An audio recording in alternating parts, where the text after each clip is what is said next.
안녕하세요. 잠들기 전 책 읽어드리는 해피 북나잇입니다. 오늘도 의미 있는 하루의 마무리 되시길 바랍니다. 오늘 읽어드릴 책은 탈무드입니다.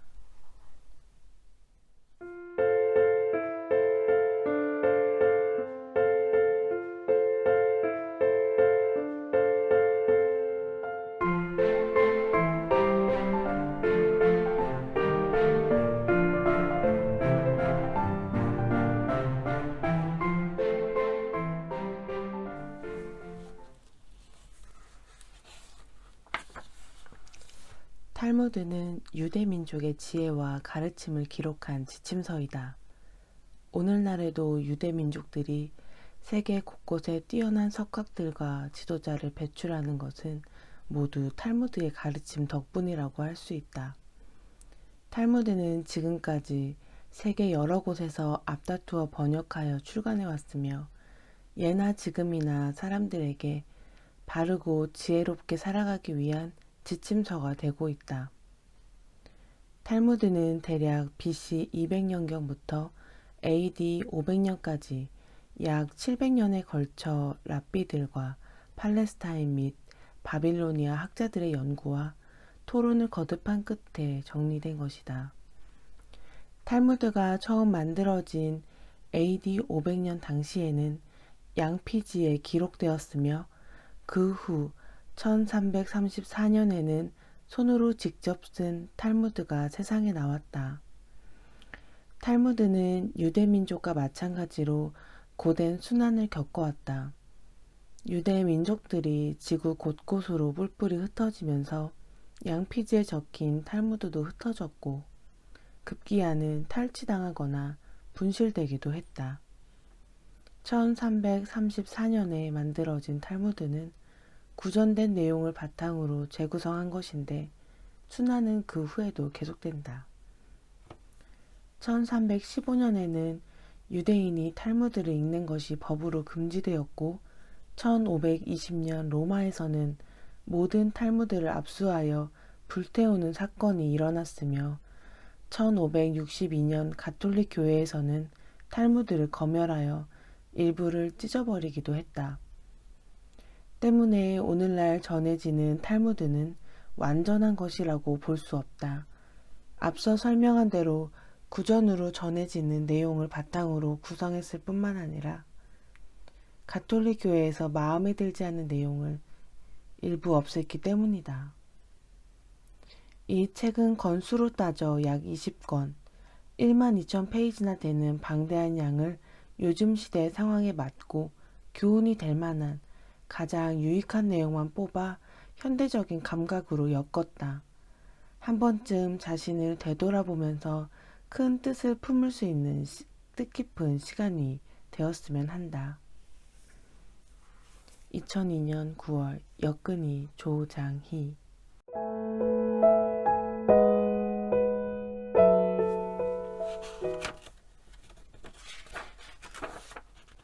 사랑의 샘물. 형제애. 옛날 이스라엘에 두 형제가 살고 있었다. 형은 결혼하여 아내와 아이들이 있었고 동생은 아직 미혼이었다. 형제는 아버지가 물려준 땅에서 옥수수며 밀, 과일 같은 농작물을 함께 키우며 살고 있었다. 올해도 형제가 열심히 땀 흘린 보람으로 대풍년이었다. 형제는 추수를 마치고 정확하게 반으로 나눠 각각 자신의 창고에 넣어두었다. 그런데 밤이 되자 동생은 잠을 이룰 수가 없었다. 낮에 걷어들인 곡식을 형과 똑같이 나눈 것이 내내 마음에 걸렸던 것이다. 형은 형수님과 조카들이 있어서 농작물이 더 필요할 거야. 내 몫을 덜어줘야겠어. 동생은 곧 자기 몫의 곡식을 덜어 형의 창고로 옮겼다. 한편 형도 잠을 이룰 수가 없었다. 그 역시 동생과 곡식을 똑같이 나눈 것이 후회가 되었다. 동생은 앞으로 결혼도 해야 하고 준비할 것도 많을 텐데. 형 역시 자기 창고에 쌓아둔 곡식을 덜어 동생의 창고로 옮겼다. 아침이 되어 창고로 간 형과 아우는 깜짝 놀랐다. 곡식이 조금도 줄지 않고 그대로 있었기 때문이었다. 다음 날도 그 다음 날도 밤마다 곡식을 옮겼지만 아침이 되어 살펴보면 늘 그대로였다. 나흘째 되는 날 여느 밤처럼 형과 아우는 자신의 창고에서 곡식을 덜어 창고로 나르다가 그만 마주치고 말았다. 그제야 아무리 곡식을 옮겨도 줄어들지 않았던 이유를 알게 되었다. 형제는 부둥켜 안고 울었다. 지금도 예루살렘에는 두 형제가 만났던 자리가 남아있는데 가장 소중하고 귀한 자리로 알려지고 있다.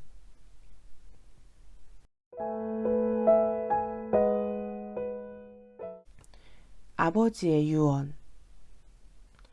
시골에 사는 부유한 유대인이 아들을 예루살렘에 있는 학교로 유학을 보냈다. 그런데 그 유대인은 아들이 유학을 가 있는 동안 병에 걸리고 말았다. 그는 병세가 심해져 도저히 회복될 기미가 안 보이자 유서를 썼다. 모든 재산을 노예에게 물려준다. 내 아들은 재산 가운데 오직 한 가지만 선택할 수 있다. 마침내 유대인이 죽자 노예는 자신의 행운을 기뻐하면서 예루살렘으로 달려갔다. 그리고 유대인의 아들에게 아버지의 죽음을 알리고 유서를 전달했다. 유서를 펼쳐본 아들은 깜짝 놀라면서 말했다. 평소 그토록 나를 사랑하셨던 아버지께서 이런 유언을 남기셨다니 믿을 수 없는 일이야. 아들은 영문을 몰라 안타까웠다. 아들은 아버지의 장례를 치른 후 곰곰이 생각해 보았지만 아버지가 그런 유언을 남긴 이유를 알 수가 없었다.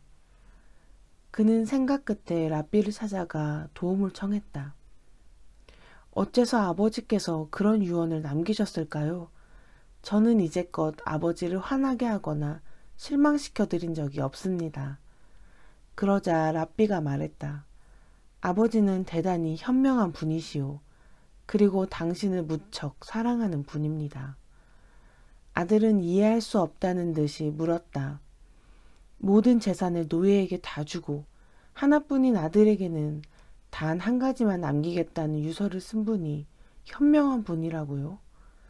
아버지가 저를 사랑하신다면 어떻게 그럴 수가 있습니까? 랍비는 혀를 차며 말했다. 아버지는 노예의 속성을 꿰뚫어 본 것이오. 만약에 전 재산을 당신에게 남긴다는 유서를 남겼다면 노예는 아버지의 죽음을 당신에게 알리지도 않았을 것이며 재산을 빼돌려 도망을 쳤을 것이오. 그래서 그 재산을 노예에게 다 주기로 한 것이오. 그렇게 되면 노예는 당신에게 아버지의 죽음을 알릴 것이고 재산도 소중하게 간수해 주지 않겠소? 아들은 아직도 이해가 안 된다는 표정으로 다시 물었다. 하지만 그것이 제게 어떤 이익이 된단 말씀이십니까? 랍비는 빙그레 웃으면서 말했다. 무릇 노예의 모든 재산은 주인의 것이라는 사실을 모르시오? 아버지는 당신에게 원하는 것 하나를 선택하라고 하셨소. 당신은 노예를 선택할 수 있단 말이오. 그러니 이 얼마나 현명한 유언이란 말이오.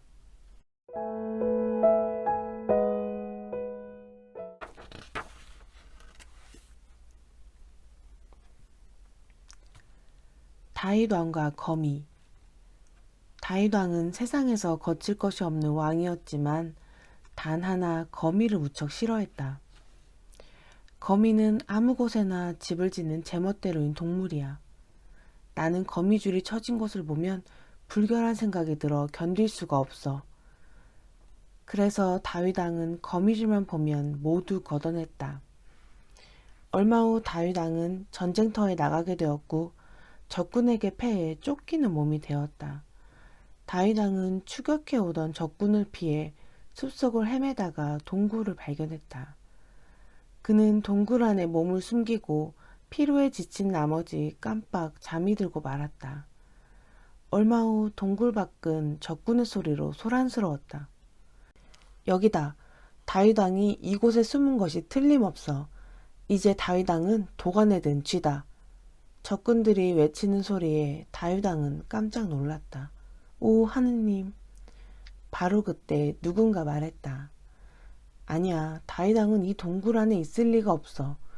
동굴 입구에 쳐진 거미줄을 보란 말이야. 거미줄이 지금처럼 쳐지려면 며칠은 걸리는 법이지. 그러자 다른 사람도 맞장구를 쳤다. 그렇지. 더구나 그는 거미를 싫어하기로 유명하잖아. 그가 여기 있을 리가 없어. 마침내 적군들은 돌아갔고 다윗 왕은 구사일생으로 목숨을 건질 수가 있었다. 다윗 왕은 아무 쓸모없다고 생각한 거미가 자기 목숨을 구해준 것에 깊이 감사했다. 아, 내가 이토록 싫어했던 거미가 나를 살렸구나. 이 세상에 쓸모없는 것은 아무것도 없다고 느끼는 순간이었다.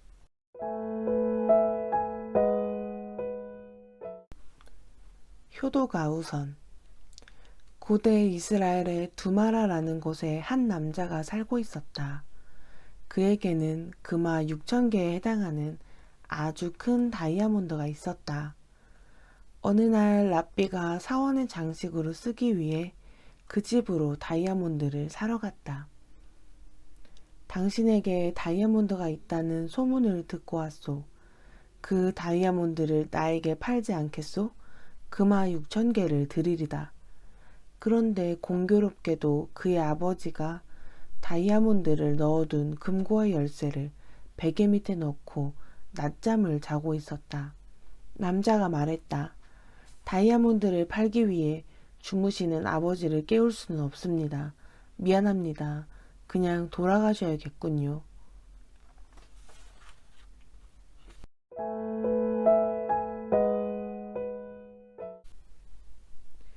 위기를 이겨낸 사랑. 금실 좋기로 소문난 부부가 있었다. 그들은 서로 얼마나 사랑하고 다정한지 모두들 부러워할 정도였다. 그런데 이 부부에게는 한 가지 고민거리가 있었다.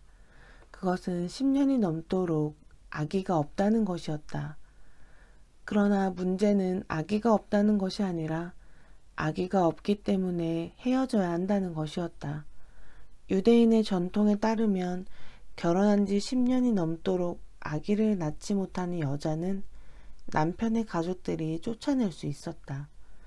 그런데 불행히도 그 남편의 가족들도 그들에게 헤어지라고 강요하고 있었다. 시간이 갈수록 가족들의 강요가 점점 심해지자 이들 부부는 랍비를 찾아갔다. 랍비는 두 사람의 이야기를 들으면서 이들 부부가 진심으로 서로를 사랑하며 서로에게 꼭 필요한 존재라고 생각했다. 그래서 랍비는 부부에게 한 가지 묘안을 알려주었다. 다음 날 부부는 랍비가 일러준 대로 많은 친척들과 마을 사람들을 불러 잔치를 열었다. 남편과 헤어지게 된 아내를 위로하는 잔치였다. 남편은 그 자리에 참석한 사람들에게 아내가 얼마나 사랑스러운 여자인가를 이야기했다. 나는 이제 아내와 헤어지게 되었지만 그것은 결코 아내가 싫어서가 아닙니다. 다만 하느님께서 우리에게 아기를 주시지 않았기 때문입니다. 나는 지금까지 나를 위해서 헌신해온 아내에게 줄 선물을 준비했습니다. 아내가 진심으로 원하는 것이라면 무엇이든지 다 줄 생각입니다. 그 이야기를 들은 마을 사람들은 두 사람을 동정하며 고개를 끄덕였고 어떤 사람은 눈시울까지 붉혔다. 잔치가 끝나갈 즈음이었다. 약속한 대로 남편이 아내에게 물었다. 당신이 원하는 것이 뭐요? 그러자 아내는 수줍어하면서도 또랑또랑한 목소리로 말했다. 내가 원하는 것은 오직 당신뿐이에요. 이 말이 끝나자 모여있던 사람들 모두 이들 부부의 사랑에 감동했고 남편의 가족들 역시 부인을 쫓아내지 않기로 했다. 부부는 다시 행복한 나날을 보냈고 얼마 후에는 그렇게 애타게 기다리던 아기도 얻게 되었다.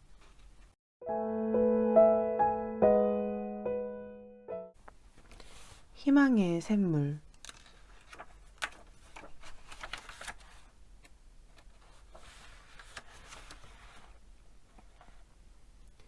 마법의 사과. 옛날 이스라엘에 아름다운 공주가 있었다. 그런데 그 공주가 병에 걸려 시름시름 앓기 시작했다. 용하다는 의원이 모두 찾아와 치료를 해봤지만 효험은 없었다.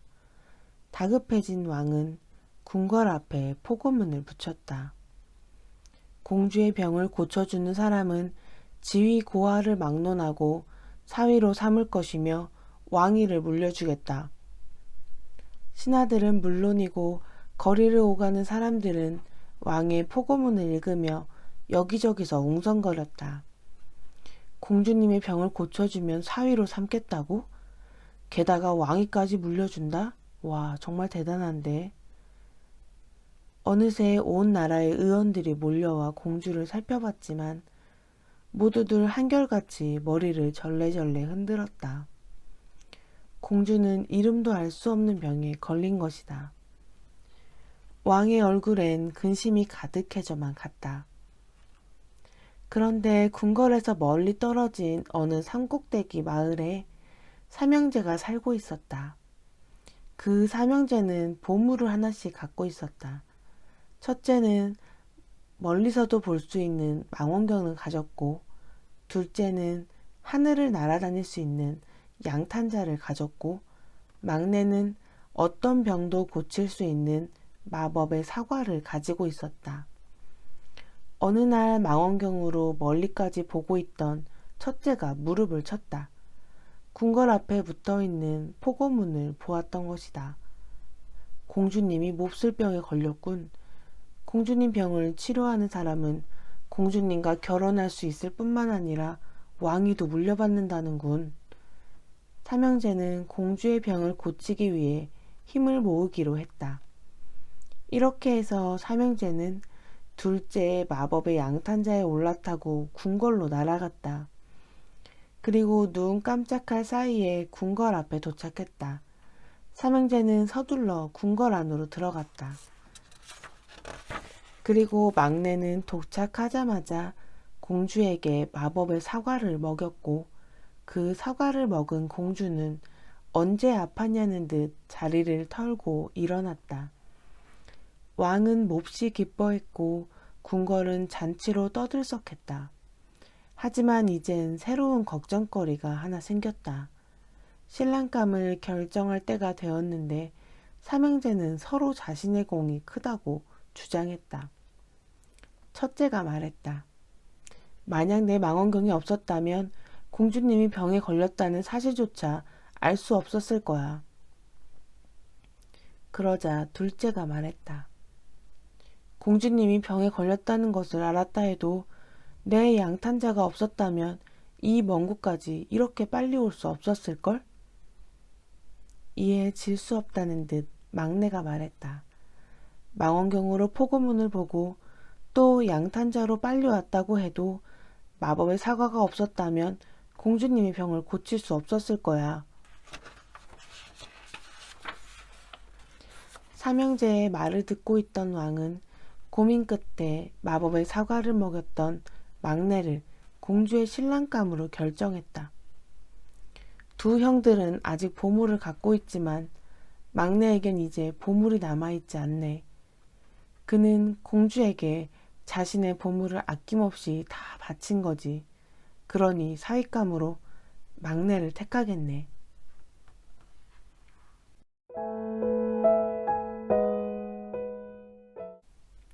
묘목을 심는 뜻. 한 노인이 묘목을 심고 있었다. 그런데 지나가던 나그네가 그 모습을 보고 노인에게 물었다. 노인께서는 언제쯤 그 나무에 열매가 열릴 거라고 생각하십니까? 한 70년쯤 지나면 열리겠지요. 그러자 나그네가 깜짝 놀라서 물었다. 외람된 말씀이오나 노인께서 그때까지 사실 수 있을까요? 그 말에 노인은 대답했다. 물론 그때까지야 살 수 없겠지요. 내가 태어났을 때 우리 가수원에는 과일이 많이 열려 있었소. 그것은 내가 태어나기 훨씬 전에 나의 할아버지께서 나를 위해 심어주신 거지요. 나도 그와 똑같은 일을 하고 있을 뿐이라오.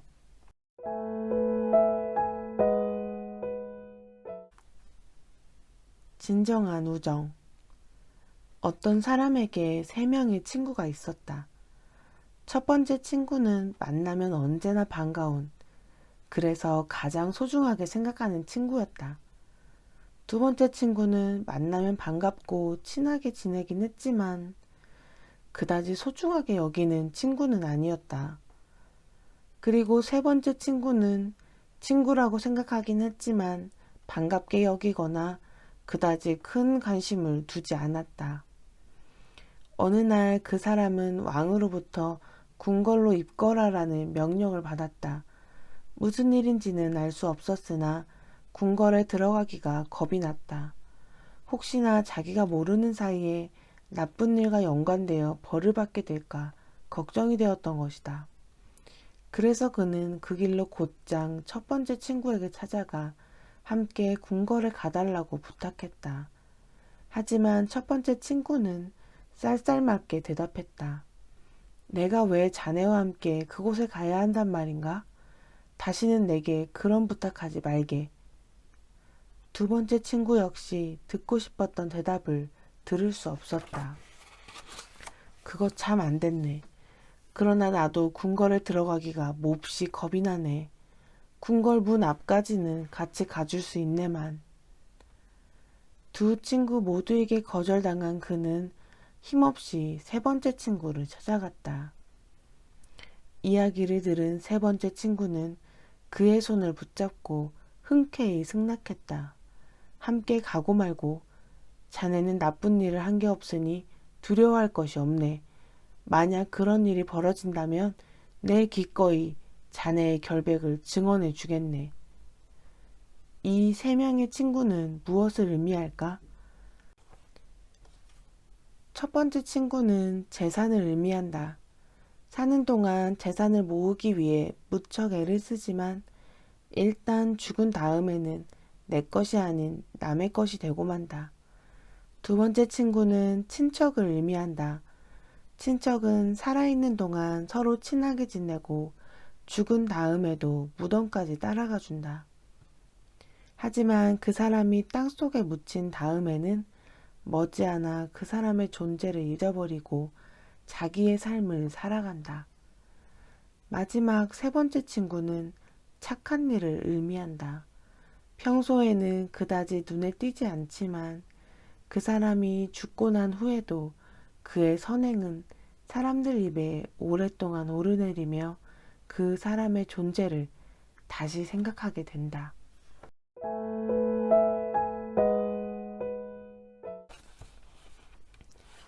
행복의 샘물. 거울. 한 소년이 라삐에게 물었다.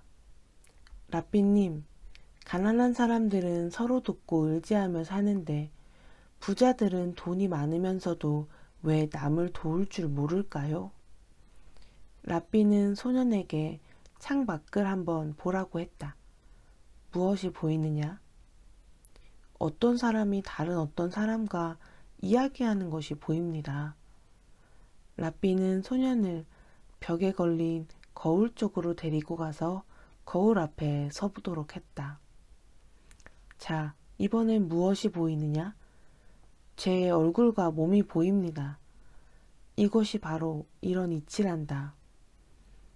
유리창이나 거울은 모두 유리로 되어 있지만 거울은 그 뒷면에 칠한 수은이 유리를 막아서 앞에 있는 모습밖에 보이지 않는 법이지. 이처럼 돈이 많아지면 마음이 쉽게 다쳐버려 다른 것은 볼 수 없게 되는 것이란다.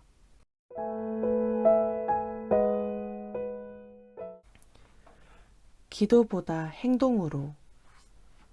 랍비가 제자들을 식사에 초대했다.